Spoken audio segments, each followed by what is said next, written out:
Pasal 3. 1.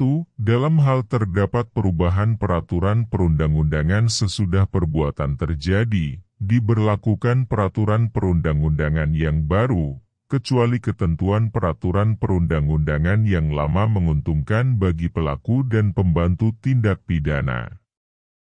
2. Dalam hal perbuatan yang terjadi tidak lagi merupakan tindak pidana menurut peraturan perundang-undangan yang baru, proses hukum terhadap tersangka atau terdakwa harus dihentikan demi hukum.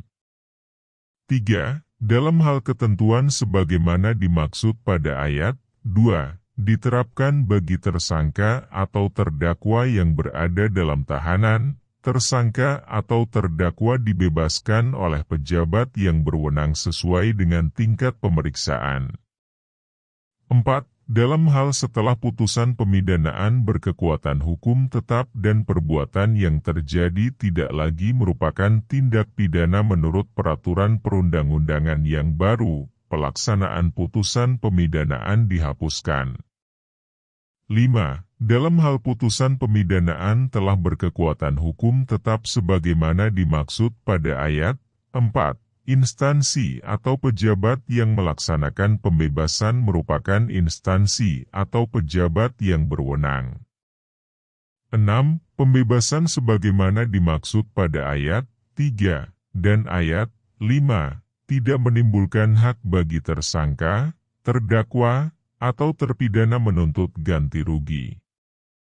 7. Dalam hal setelah putusan pemidanaan berkekuatan hukum tetap dan perbuatan yang terjadi diancam dengan pidana yang lebih ringan menurut peraturan perundang-undangan yang baru, pelaksanaan putusan pemidanaan disesuaikan dengan batas pidana menurut peraturan perundang-undangan yang baru. Penjelasan Pasal 3. Ayat 1. Cukup jelas. Ayat 2. Cukup jelas. Ayat 3. Cukup jelas. Ayat 4. Cukup jelas.